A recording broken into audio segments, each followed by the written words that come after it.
Hallo, ag, is so lekker om saam met julle te sing en weer genooi te word. Ek voel amper asof ek al deel is van die gemeente. So as jy my nou nog nie kan onthou nie, of jy het my nou nog nie gesien nie, dan weet ek het meer kom kuier as wat jy tyd gekry het om by die Here uit te kom saam met ander gelowiges. Gelukkig gaan die Here saam met ons. My naam is Natasha, as my ma vir my sê ek moet vir haar koffie maak. My vriende, almal wat ek ken, almal in jeugwerk ken my as Becky, jy kan my enige van daai twee noem. As jy vergeet, jy ook. Maar dit is vir my baie lekker om saam met jou die Here te kan dien vanoggend. En daar met die mooi klokke, lees ek vir ons die fotum uit Psalm 119. Hoe lief het ek u wet, dit bly my elke oomblik by.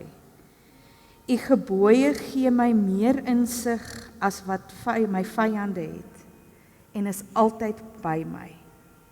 Ek mind uit bo my leermeesters, want u verordeninge bly by my. Ek het meer insig as ouer mense, want ek gehoorsaam u bevele. Ek het my voete van verkeerde paaie afgehou, sodat ek gehoorsaam kan wees aan u bevele en aan u woord. Van u bepalings, Here, het ek nie afgewyk nie, want u het my dit geleer. Hoe aangenaam is u woord, soeter as heuning in die mond. U bevele gee my aansig, daarom haat ek elke verkeerde pad. Psalm 119 is mos nou daai bekende, baie lang Psalm. So hierdie is net van vers 97 tot 104. En hoe mooi is dit nie net dat ons 'n woord het en dat die Here ons vanoggend bymekaar gekom het nie. Jy het baie paaie gehad vanoggend wat jy kon kies. Maar jy het gekies om die pad na die gemeenskap van gelowiges toe te bring. Jou gemeenskap van gelowiges. En daarom terwyl ek en jy nou hier uit ons eie doen loop in genade van die Here gekom het, is dit vir my lekker om jou te kan groet in die naam van God ons Vader, wat my en jou geskep het en lewe in ons ingeblaas het. In die naam van Jesus Christus ons verlosser, wat ons kom leer het hoe daai lewe in volheid lyk. En in die naam van die Heilige Gees, God in en met elke een van ons, elke dag van ons lewe. Kom sluit die oor en bid ons saam. Ag Here, u ken nie die gewoed, die lewe wat gebeur, die spoed, die avonture, die misgebeure, al die opgewondenheid, die teleurstellings. U weet wat dit vir elkeen van ons gekos het op pad vanoggend hierheen. Kom maak ons harte rustig. Kom breek die woord vir ons oop, Here. Dankie dat ons kan vir 'n rukkie kom rus in U, Here, ons God wat die heelal geskep het en wat vir ons lewe gee en ons altyd uitnooi na lewe toe. Ons kom loof U, prys U naam daarvoor. Amen. Ons is by 'n interessante tyd van die jaar en ek gaan nou vir jou sê, ons is by jaareinde en dan gaan jy vir my sê, Becky, jy is mal, laat my dit verduidelik. Ons as Christene het 'n ander ritme. So ons jaar eindig die week van die 24ste November. Ek hoop julle weet dit, ek het die vorige keer, of die heel eerste keer wat ek kom kuier het met opgewonde gepraat oor, ons as Christene, se Kersfees, se Kerstyd, begin nie 25 Desember nie. Dit begin 4 Sondae voor dit. En wanneer ons Advent, is die woord Adventus 4, dan sê ons is opgewonde, dis waar die woord adventure ook vandaan kom, nee? Ons is opgewonde van die gebeurtenis wat kom, en vir ons is dit 'n herdenking van die gebeurtenis van Christus wat gebore is. Nie 'n spesifieke verjaarsdag nie, nee dit nie. So wanneer 1 Januarie kom, het ons nou al 4 weke geadvent, en dan is ons in proses van 12 dae Kersfees. Hoekom 12 dae? Want daar was 12 disippels, 12 stamme, ons hou in daai kultuur. So ons het 5 Sondae oor van die jaar, en dis hoekom ek in my brein nou al het, September maand is die moegste maand van die jaar, want dit is so ver vir alles, en alles is so moeg, daar's lanklaas 'n rusdag. Mense in die wêreld wys ons is op ons moegste en die veelste gaas. kom, en dan hier van Oktober af, julle sal baie goed weet wat ek nou gaan sê, dan begin wat ons noem silly season. Ek noem dit silly season, gek seisoen. Want ewe skielik moet al die werke afsluit, die skole moet afsluit, die ritmes moet afsluit. So jou werk is 3 keer meer as wat dit was, soms sommer uit die kraak uit, want ons moet alles afsluit. Hoekom? Want Desember kom, ons wil rus. Vir party van ons werk ons dood, sodat ander kan rus en ons dan net op 'n rustiger ritme voort kan werk deur Desember, né? Maar dis hoe ons jaar loop. En in hierdie chaos, hierdie warboel van gek seisoen, is dit nou nogal vir my interessant dat die wêreld amper so half gekkig raak. En dan begin die oorloë en die debatte. Ons sien met Kersfees die meeste debatte tussen Christene is enige ander tyd. Dis nie ek wat dit sê nie, dis die statistieke wat dit weerspieël. Hoekom? Want in hierdie tyd wil ons opreg die meeste reg doen, want ons gaan Christus se geboortenis vier, so ons wil reg wees. So Paasfees en Kersfees, wat ons 2 grootste feeste is gewoonlik die tye wat ons die meeste met mekaar stry vang. In hierdie laaste paar maande het die wêreld geëindig, sommige van ons het gewens dat die wêreld sou eindig. In die kerk die afgelope, ek hoef nie vir julle te sê nie, 'n klompie jare is daar 'n klomp debatte. Ons kan sien in ons land, in die gate in die paaie, ons kan sien waar die debatte in die politiek rondgaan. Ons kan sien dat daar die heeltyd kwaadmakers is, nê, goed wat ons vreugde in die evangelie van Christus kom steel. Ewe skielik is dit baie diep. Ek het nie bedoel om so diep te wees nie, daar's lekker dinge ook. Maar ons moet ernstig vir mekaar sê, daar's 'n klomp goed wat ouens so oortuig is van, al het dit niks met die Bybel uit te waai nie. Aan alle kante van alle debatte. Hoekom? Want ons wil, en ek kom nou vir die kwaadpraters op, ek weet, maar ons wil so graag doen wat reg is, maar so dikwels is wat reg is vir my wat ek dink die Bybel wil sê, waarbinne ek gemaklik is in my kultuurboksie en in my taalboksie asseblief verboon is. Moeilik. En toe ek nou die tekste sien van waar die liturgiese kalender van die Bybeltekste wat julle volg is, toe is dit nou by Timoteus en hierdie aardige Psalm 119 en daarby saam Psalm 121 wat 'n wandellied is. En ons gaan nou weer by hom kom, knoop hom net so aan jou oor. Maar toe is dit nou vir my interessant dat die teks, een van die tekste, eintlik hulle almal, want Jesaja ook, is die heeltyd in hierdie warboel van hierdie gestoeiery. Wie's reg, wie's nou goed genoeg vir die Here, wie's nie mooi genoeg nie, wie se tande is te kort en sy hare is te lank. Watter ou het nou die suiwerste bloed, wie die mooiste klere, klomp goed, nê. En dan kom ons by die teks van Timoteus. 2 Timoteus in hierdie geval. Paulus skryf 2/3 van ons Nuwe Testament. In 'n tyd van vervolging, waarby hy eers die vervolger is, en dan ontmoet hy die Here, en dan, so hy is eers die kwaadmaker, en dan word hy die vredemaker. Dis baie interessant. En as ek dink as ons met Paulus sou praat, sou hy sê, maar voor ek Jesus ontmoet het, was ek vas oortuig ek het vrede gemaak, maar hy het nie. Hy het kwaad gedoen. En hy besef dit wanneer hy Christus ontmoet. Ek dink dis hoekom sy persoonlikheid so radikaal nog tot sy dood toe is. 2/3 van ons Nuwe Testament is sy briewe, sy teologie, sy vervorming. Ons kerk, soos wat ons dit verstaan en ken, is gegrond in sy lering, wat baie suiwer is, so ons mag maar. Interessant, dat 4 briewe, maar vir 3 mense, skryf hy privaat briewe. So 4 briewe is aan privaat geloofsstudente, kinders onder hom, mede-kollegas, Timoteus, Titus en Filemon. En Timoteus is die een waarby hy 'n tweede brief skryf, een van sy laaste briewe skryf. Want sien, Paulus is aan die einde van sy bediening, en daarmee bedoel ek, een van die dae gaan hy ter dood veroordeel word. En in die wêreld waarin Paulus hulle tans bedien, is die tempel net 'n paar jaar van verwoes word met al die faksies onder die Jode wat mekaar opwen. Al die gestryery van wie's reg en wie's verkeerd met swaard en daad en moord eerder as met liefde en genade en verlossing, is besig om onder die Jode en tussen die Jode en die Romeine totaal en al chaos te veroorsaak.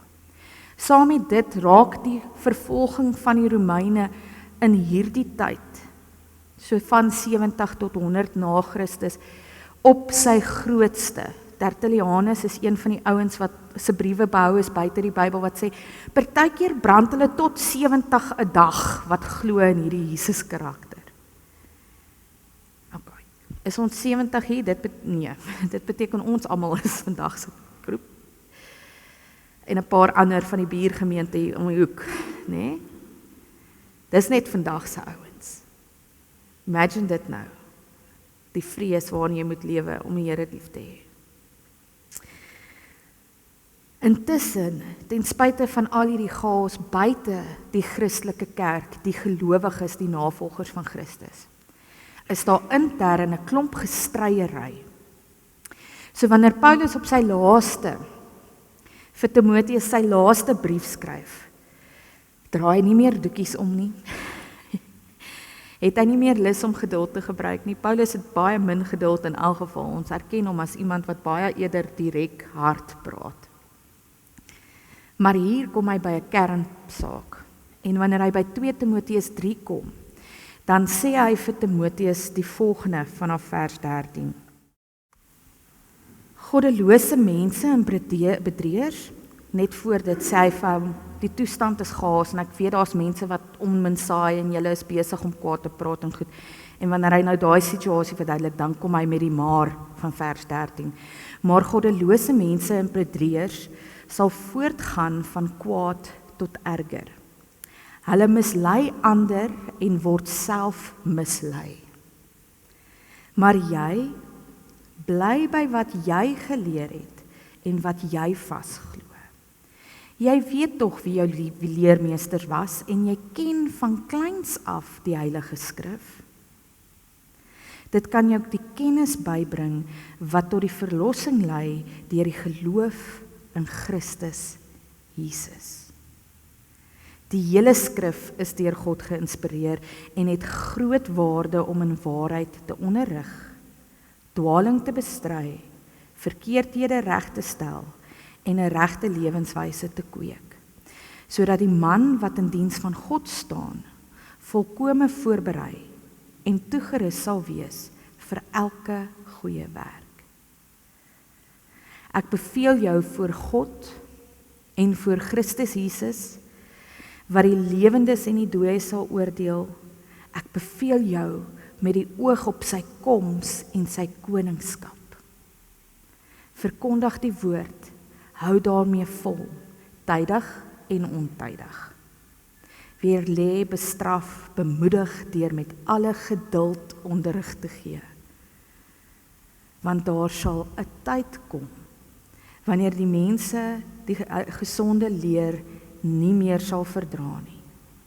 Hulle sal hulle eie begeertes volg en vir hulle leermeesters bymekaar maak wat net sal sê wat hulle graag wil hoor. Hulle sal die waarheid nie wil hoor nie en hulle tot die verdigsels wens. Maar bly jy in alle omstandighede nugter. Verdra lyding. Doen jou eie werk as verkondiger van die evangelie. Voer al die pligte van jou bediening uit. Tot sover. Nou interessant dat hy sê daar sal 'n tyd kom wanneer Paulus eintlik vir hom vooraf skryf, hulle is reeds in daai tyd. So ek dink wat ons net vir mekaar hier wil sê is ek dink Paulus het die toestand van menswees deur die tyd gesit. Dan wil ek ons ook herinner, daar was nog nie 'n Nuwe Testament in die tyd van Paulus nie, noodwendig nie. Dit was nog losbriewe wat die omgegaan te doen het, so as hy praat van die skrif, dan praat hy van die Ou Testament of die Torah. Ons weet daarom nou, dat die Nuwe Testament deel is daarvan, so vir ons is die skrif albei. Maar ons moet nie die Ou Testament weggooi nie, asseblief nooit nie. Die Ou Testament is ons riglyn. tot God se liefde. Ons 4 goed wat hier vir my uitstaan. Die eerste ding is dat Paulus vir Timoteus kom sê, en ook vir my en jou vanoggend, 2000 give or take jare later, bietjie minder, meer soos 1940 jaar, 60 jaar, is dat kwaadpraters en kwaaddoeners altyd sal kwaad maak en kwaad doen. Wat vir my die interessante ding was van hierdie teks, is dat Paulus dit so mooi sê, hoekom mislei hulle ander, want hulle het hulle self mislei. Met ander woorde, hulle het so goed en vas geglo in hulle eie vooropgestelde idees, dat hulle self eers mislei het. So baie dikwels moet ons vir hulle genade, as ek Paulus se woorde kan gebruik, baie volwaardige geduld. Wat ek nie noodwendig het nie, maar Paulus sê, met baie geduld, hoekom? Want hulle is in hulle verwaandheid self verlei, mislei. Hulle glo wat hulle vertel. Paulus sê vir Timoteus, en dit gaan erger word. Sê, hoe nader aan ons kom en hoe meer ons groei, hoe meer gaan hierdie debatte word. Paulus was reg. As ek na die geskiedenis kyk, stry ons daarom maar in die kerk oor regtig goed, nê? En elke ou dink op reg, hy's reg en hy wil reg doen in die eer van die Here. Interessant, Paulus sê nie vir Timoteus, hoorie Timoteus, klim daarin met 'n sweep, ek wil net daai teks weer opmaak, klim in met 'n sweep Timoteus en voeter almal reg nie, nee. Hy sê vir hom, laat die kwaadmakers gaan, laat die ouens hulle teorieë doen, laat hulle sê dit, hoekom? Want jy Timoteus, bly jy by wat jy geleer het. Nou ietsie van Timoteus en Paulus se verhouding. Hulle was saam in die gemeente van Lystra. En die gemeente van Lystra is nou die ene waarvan Saulus geword het op een van daai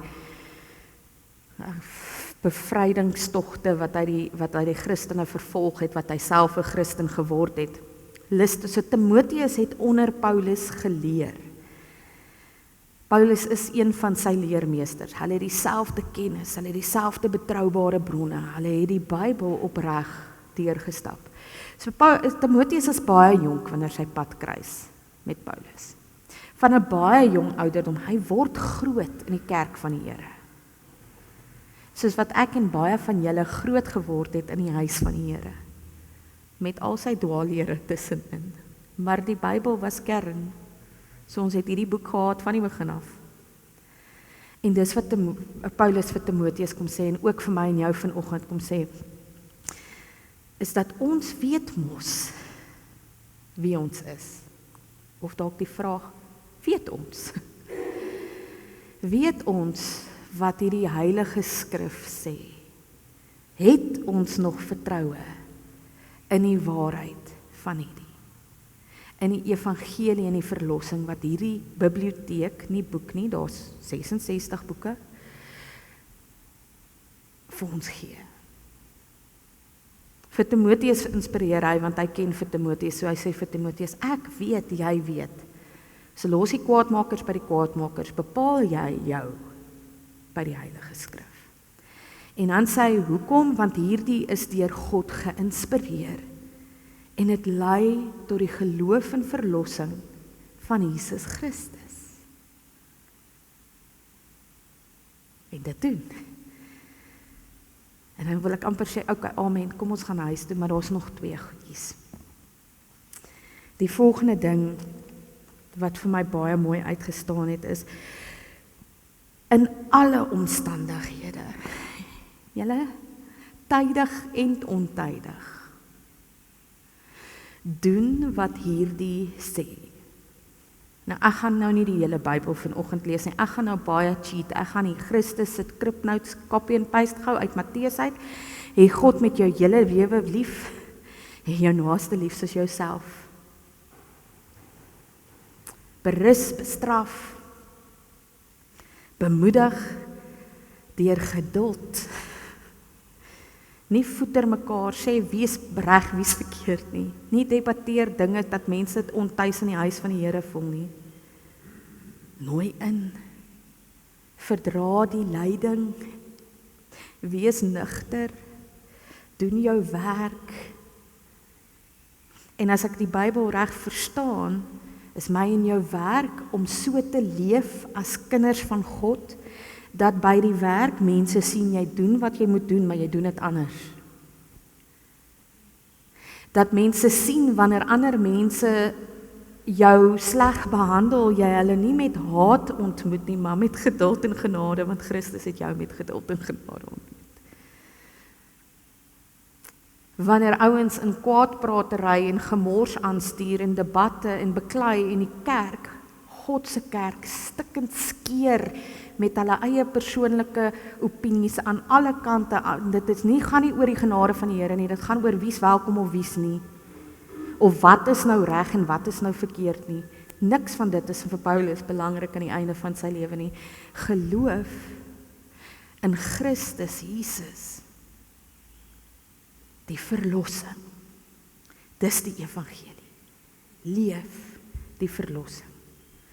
Nou ek ken daarom al 'n paar van julle meer as net een Sondag, so ek gaan nou die vrymoedigheid neem om baie braaf te wees en te sê, julle, jy, elke een van ons hier, ken God se liefde. Jy is gered. Dalk is vanoggend se uitnodiging dat jy regtig 'n lewende verhouding met die Here moet hê, maar ek gaan waag om te sê, maar jy sit hier vanoggend in hierdie gemeente omdat jy reeds verlos is en geloof in Jesus Christus het. Anders was jy by die rugbyveld.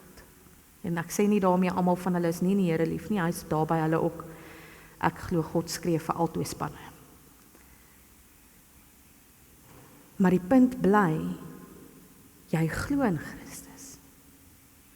Ek en jy is kinders van die Here. Daarom die uitnodiging dat ek en jy met alles in al hierdie tye, wanneer daar so baie ouens is wat so baie stryery opsit en so baie goeters kom, en nou kom Kersfees met sy Kersvaders en sy tinsels en sy foelies, wat ek alles love en is alles mooi, maar nou kom mense en hulle doen dit buite proporsie, nou ewe skielik moet ons goed verban en moet ons nou nie, wat's reg, wat's verkeerd. Kom ons gooi al daai goed hierdie Kerstyd weg wat kom. En ons hou vas in alles wat ons het na die uitnodiging van hierdie biblioteek. Wat is God? Het my en jou lief gehad. Hy het ons geskep, hy het vir ons lewe ingeasem, hy het herhaaldelik oor duisende jare pad gestap met 'n volk om 'n voorbeeld te wees, sodat hulle die voorbeeld kan wees van 'n God wat vir jou oor en oor en oor 'n kans gee. Vir jou oor en oor terugnooi. En mag jy met alles in jou, tydig, ontydig, in geduld, daardie verlossing uitleef teenoor almal. Dis 'n baie groot vraag. So ek gaan eerder vir jou los by die skepper van die hemel en die aarde, en ek gaan vir jou tyd gee om hierdie ding deur te sit en gesels met die Here in stil gebed, met die volgende 2 vrae. Die eerste vraag is, waar wil die Here jou gebruik? Waar wil die Here jou terugroep na die kern van sy verlossing? En die tweede een is, watter goed, watter oortuigings wil die Here in jou hart kom minder belangriker maak, sodat sy vreugde, sy liefde, sy hoop in jou kan groei, sodat die wêreld sy evangelie kan sien. Ek gee vir jou tyd saam met die Here.